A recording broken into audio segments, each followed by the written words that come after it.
بسم اللہ الرحمن الرحیم۔ وہ کون سی جگہ ہے جہاں اللہ موجود نہیں؟ کیا آپ جانتے ہیں؟ حضرت علی رضی اللہ تعالیٰ عنہ سے پوچھا گیا اب تک کا سب سے مشکل سوال۔ یہودیوں نے حضرت علی رضی اللہ تعالیٰ عنہ سے پوچھا کہ بتائیں جہاں خدا نہیں ہے۔ بسم اللہ الرحمن الرحیم۔ ناظرین، اللہ تعالیٰ نے حضرت علی رضی اللہ تعالیٰ عنہ کو عقل و حکمت کی اس قدر عرفہ والا صلاحیتوں سے نوازا تھا کہ جو مسائل دوسرے حضرات کے نزدیک پیچیدہ اور غیر حل شدہ سمجھے جاتے تھے، انہی مسائل کو وہ بہت آسانی سے حل کر دیتے تھے۔ اکابر صحابہ رضوان اللہ علیہ اجمعین ایسے اوقات سے پناہ مانگتے تھے کہ جب کوئی مشکل مسئلہ پیش آ جائے اور اس کے حل کے لیے حضرت علی رضی اللہ تعالیٰ عنہ موجود نہ ہوں۔ ایک دفعہ یہودیوں کی ایک جماعت حضرت علی کے پاس آئی اور وہ حضرت علی کرم اللہ علیہ وجہ کریم کے علم اور دانائی کے مقام سے واقف تھے۔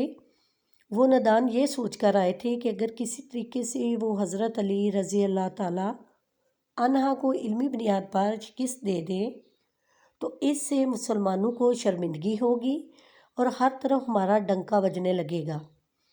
اس یہودی جماعت نے یہ بھی منصوبہ بنایا کہ ہم نہ صرف آپ سے سوال کریں گے بلکہ آپ سے سوال آپ کی کتاب یعنی قرآن مجید سے نہیں بلکہ اپنی کتاب یعنی تورات سے گے۔ اس جماعت نے من ہی من میں یہ سوچ لیا تھا کہ اگر حضرت علی رضی اللہ تعالیٰ عنہ ہماری شرائط کے مطابق تورات سے جواب دینے پر راضی ہو بھی جاتے ہیں تو ہماری یہی بات ہوگی، لیکن کیسے؟ ناظرین، یہودیوں کی اس جماعت کا ماننا کچھ یوں تھا کہ حضرت علی بہرحال حضرت محمد صلی اللہ علیہ وسلم کے ماننے والے ہیں اور حضرت محمد صلی اللہ علیہ وسلم پر قرآن پاک نازل ہوا، تو یہ بات ممکن نہیں کہ حضرت علی رضی اللہ تعالیٰ عنہ کسی صورت تورات کے سوالوں کا جواب تورات سے نہ دے سکے۔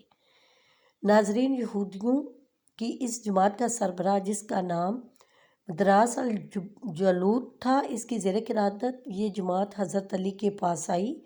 راس الجلود بولا، اے علی، ہم لوگوں نے آپ کے علم کا بہت چرچا سنا ہے۔ حضرت علی رضی اللہ تعالیٰ عنہ مسکرا کر بولے، تو کیا اس بات کی تصدیق کرنے آئے ہو؟ راس الجلود بولا، ہم آپ سے چند سوالات کریں گے، آپ کو ان سوالوں کا جواب ہماری کتاب تورات سے دینا ہوگا، اور اگر آپ نے سب کے سامنے ہمارے سوالوں کے جواب دے دیے تو ہم آپ کو باب العلم مان لیں گے۔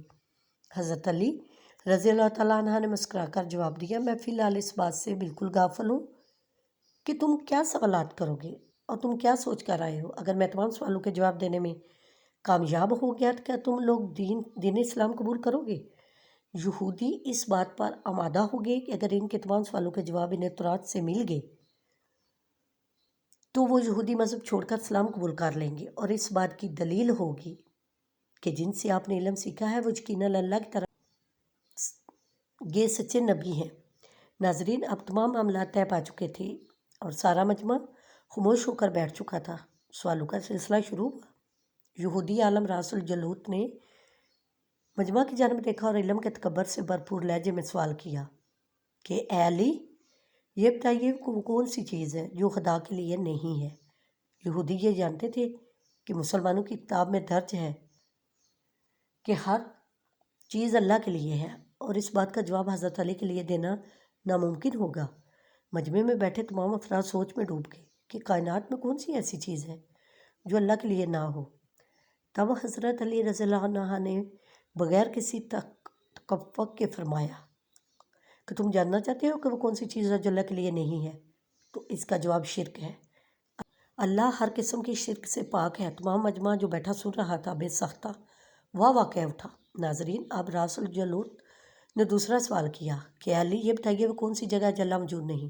تو حضرت علی نے اس کو فوراً جواب دیا کہ اللہ تعالیٰ ہر جگہ موجود ہے۔ اس پر راس الجلود بولا، اس سوال کا جواب ہمیں ہماری کتاب سے دے۔ حضرت علی رضی اللہ تعالیٰ عنہ نے فرمایا کہ کیا تمہاری کتاب میں یہ نہیں لکھا ہے کہ حضرت موسیٰ علیہ السلام کے پاس ایک فرشتہ آیا اور حضرت موسیٰ علیہ السلام نے اس سے پوچھا کہ تم کہاں سے آئے ہو؟ تو اس نے جواب دیا کہ میں 7ویں آسمان سے آپ کے پاس حاضر ہوا ہوں۔ اتنے میں حضرت موسیٰ علیہ السلام کے پاس دوسرا فرشتہ آیا۔ حضرت موسیٰ علیہ السلام نے اس سے سوال پوچھا کہ تم کہاں سے آئے ہو؟ تو اس نے جواب دیا میں زمین کے 7ویں طبق سے آپ کے پاس حاضر ہوا ہوں۔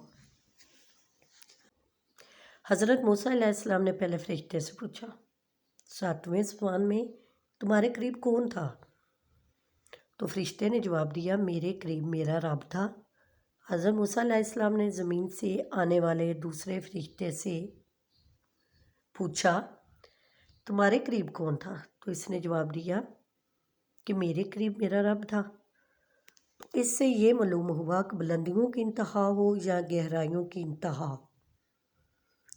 اللہ رب العزت ہر جگہ موجود ہے۔ ناظرین، راس الجلوت اب تھوڑا گھبرا گیا تھا یہ دیکھ کر کہ حضرت علی رضی اللہ تعالیٰ عنہ نے اس کے سوالوں کے جواب اس کی کتاب سے ہی دے دیے تھے۔ اب اس نے حضرت علی رضی اللہ تعالیٰ عنہ سے تیسرا سوال پوچھا کہ اے علی، یہ بتائیے کون سی چیز ہے جو خدا کے قریب نہیں؟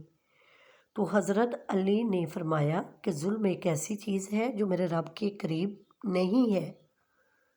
ناظرین، اب راس الجلوت نے پے در پیش قسط کھانے کے بعد اپنے سوالوں کا زاویہ بدل لیا۔ اب اس نے علمی سوال کے بجائے تاریخی اور سائنسی سوالوں کی طرف اپنا رخ موڑ لیا اور بہت ہی تکبر بڑے انداز میں اس نے پوچھا اے علی، اس چشمے کا نام بتائیں جو زمین پر پہلے جاری ہوا۔ حضرت علی رضی اللہ عنہ بولے کہ اس چشمے کو چھوڑو، پہلے یہ بتاؤ کہ تمہارے دل میں کیا ہے، اور تمہارے دل میں یہ ہے کہ وہ چشمہ بیت المقدس کی ایک چٹان کے نیچے ہے۔ راس الجلوت کے منہ سے بے ساختہ نکلا ہاں نکلا۔ تو حضرت علی بولے آج اپنی اصلاح کر لو، کیونکہ زمین پر بہنے والا پہلا چشمہ وہ نہیں جسے تم لوگ سمجھتے ہو، بلکہ زمین پر بہنے والا پہلا چشمہ وہ ہے جس سے حضرت خضر علیہ السلام نے پانی پیا، اور یہی وہ چشمہ ہے جس سے آب حیات جاری ہوا۔ ناظرین، راس الجلوت اب مزید گھبرا گیا تھا۔ اس نے اس گھبراہٹ میں حضرت علی رضی اللہ تعالیٰ عنہ سے ایک اور تریہی سوال کیا کہ علی، یہ بتائیے وہ کون سا پتھر ہے جو آسمان سے پہلی دفعہ اتارا گیا؟ تو حضرت علی رضی اللہ تعالیٰ عنہ نے جواب دینے سے پہلے ایک جملہ کہا یقیناً تم لوگ ذہن میں پہلا پتھر وہ ہے جو بیت المقدس میں نصب ہے، لیکن تم اس بات کو کیوں بھول جاتی ہو کہ خانہ کعبہ بیت المقدس سے کہیں پرانا ہے، اور حجر اسود اسی وقت نصب کیا گیا جب خانہ کعبہ پہلی دفعہ تعمیر ہوا، اور وہی پہلا پتھر ہے۔ یہودی آپ کے جوابات سن کر ہمت نہ کر سکے کہ انہیں غلط قرار دیں، کیونکہ آپ ان کی تمام جوابات انتہائی دلیل کے ساتھ دے رہے تھے اور ان کی اصلاح بھی کرتے جا رہے تھے۔ اب کی بار راس الجلوت نے ایک سائنسی سوال پوچھا۔ اس نے پوچھا یہ بتائیے وہ کون سی چیزیں ہیں جو مسلسل کم اور زیادہ ہوتی رہتی ہیں؟ تو حضرت علی رضی اللہ تعالیٰ عنہ بغیر کسی توقف کے بولے کہ تم اپنے سوال پر غور کرو، تمہیں خود ہی اس سوال کا جواب مل جائے گا۔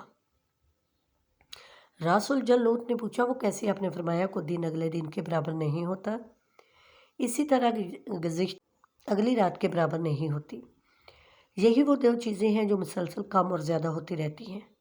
راس الجلوت نے جواب سن کر حضرت علی رضی اللہ عنہ سے ایک اور سوال کیا کہ زندہ رہنے کی پہچان سانس لینا ہے، کیا کائنات میں کوئی ایسی چیز بھی ہے جو سانس لیتی ہے مگر زندہ نہیں؟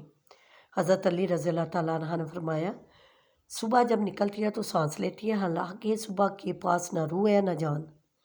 یہ سن کر وہ جلدی جلدی بولا اچھا یہ بتائیے کہ دنیا میں کون سی جگہ جہاں سورج کی کرنیں ایک دفعہ پڑے لیکن دوبارہ اس جگہ کبھی سورج کی کرنیں نہیں پہنچ سکی؟ حضرت علی رضی اللہ تعالیٰ عنہ نے فرمایا ہاں، یہ سمندر کی وہ جگہ ہے جہاں سے حضرت موسیٰ علیہ السلام اور ان کی قوم گزری تھی، اور سمندر اللہ تعالیٰ کے حکم سے 2 حصوں میں تقسیم ہو گیا تھا۔ اس قافلے کے گزرتے ہوئے سورج کی کرنیں اس جگہ ضرور پڑی تھی، لیکن اس کے بعد سورج کی کرنیں کبھی بھی وہاں نہیں پہنچ سکی۔ ناظرین، جواب پاتے ہی اس نے حضرت علی رضی اللہ تعالیٰ عنہ سے پھر سوال کیا کہ یہ بتائیں کہ کون سی 2 چیزیں ہیں جو ہمیشہ غائب رہتی ہیں، اور وہ کون سی 2 چیزیں ہیں جو ہمیشہ حاضر رہتی ہیں؟ تو حضرت علی رضی اللہ تعالیٰ عنہ نے فرمایا کہ آسمان اور زمین کی طرف دیکھو، یہ دونوں تمہیں کبھی غائب نظر نہیں آئیں گی، یہ دونوں ہمیشہ حاضر رہتی ہیں، اور موت اور زندگی کو ڈھونڈو تو تمہیں ان کے بارے میں کبھی پتہ نہیں چلے گا کہ وہ کہاں ہیں اور کب آ جاتی ہیں۔ اگلا سوال راس الجلوت نے یہ کیا کہ یہ بتائیے کہ وہ کون سی چیز ہے جس کا خالق خود اللہ ہے مگر اس کے بارے میں خود سوال بھی کرتا ہے؟ حضرت علی رضی اللہ تعالیٰ عنہ بولے، حضرت موسیٰ علیہ السلام کے عصا کا خالق خود اللہ ہے، اور اس عصا کے بارے میں اس نے خود حضرت موسیٰ علیہ السلام سے سوال بھی کیا اور پوچھا کہ موسیٰ یہ آپ کے ہاتھ میں کیا ہے؟ پھر اس نے اگلا سوال کیا کہ بیت اللہ کا طواف تو ذی حیات کرتے ہیں، لیکن اس بے جان چیز کے بارے میں بتائیں جس نے بیت اللہ کا طواف کیا۔ حضرت علی کرم اللہ وجہ الکریم بلا تکلف بولے کہ کشتی نو ایک ایسی بے جان چیز ہے جو طوفان کے دوران اس مقام پر پہنچی جہاں بیت اللہ ہے، تو اس نے اس کے گرد 7 چکر لگائے۔ راس الجلوت نے باب العلم حضرت علی رضی اللہ تعالیٰ عنہ کیے اور تمام کے جواب آپ رضی اللہ تعالیٰ عنہ نے بالکل ٹھیک ٹھیک بلا توقف دیے۔ تو مجمع میں بیٹھے ایک یہودی بولا کہ حضرت دنیا میں ہر شخص سوچ کے جواب دیتا ہے، لیکن آپ تو ہر سوال کا جواب بلا توقف دے رہے ہیں۔ حضرت علی رضی اللہ تعالیٰ عنہ نے سوال کے بدلے اس یہودی سے ایک سوال کیا، بتاؤ تمہارے ہاتھ میں کتنی انگلیاں ہیں؟ اس نے فوراً جواب دیا 5۔ حضرت علی رضی اللہ تعالیٰ عنہ نے فرمایا تو نے بھی تو فوراً میرے سوال کا جواب دے دیا۔ اس یہودی نے کہا، یا علی یہ کیسی بات ہوئی، مجھے معلوم ہے کہ میرے ہاتھ میں 5 انگلیاں ہیں۔ یہ سن کر حضرت علی رضی اللہ تعالیٰ عنہ نے مسکراتے ہوئے کہا کہ مجھے بھی یہ سارے علم ایسے ہی معلوم ہے جیسے تجھے یہ معلوم ہے کہ تیرے ہاتھ میں 5 انگلیاں ہیں۔ یہودی ندان نہیں جانتے تھے کہ باب العلم کے پاس کائنات کے رازوں کا علم ہے، لیکن جب انہیں تمام سوالات کے جوابات ٹھیک ٹھیک مل گئے تو راس الجلوت سمیت تمام گروہ نے کلمہ پڑھا اور سب کے سب دار اسلام میں داخل ہو گئے۔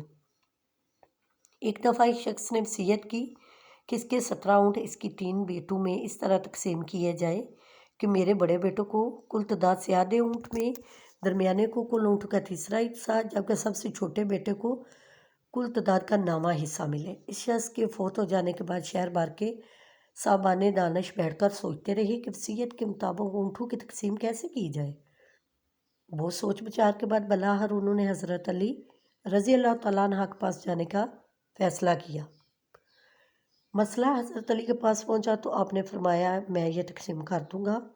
آپ رضی اللہ تعالیٰ عنہ نے ایک اونٹ اپنی طرف سے میں مستار ملایا، اب کل اونٹ 18 ہو گئے۔ پھر آپ رضی اللہ تعالیٰ عنہ نے یوں تقسیم فرمائی کہ جیسے کل اونٹ 18 ہوئے تو پہلے بیٹے کو کل اونٹ کا آدھا حصہ 9 اونٹ دیے، درمیانے بیٹے کو 1/3 6 اونٹ دیے اور تیسرے کو 9واں حصہ یعنی کہ 2 اونٹ دیے۔ اس طرح کل اونٹ تقسیم شدہ 17 ہوئے۔ اس کے بعد آپ رضی اللہ تعالیٰ عنہ نے اپنا ڈار دیا وہ اونٹ واپس لے لیا۔ تو یہ تھی ناظرین حضرت علی کرم اللہ وجہ کی ذہانت کہ جن کے سامنے کوئی بھی بات ناممکن نہیں تھی۔ اللہ پاک ہمیں بہتر عمل کرنے کی توفیق عطا فرمائے۔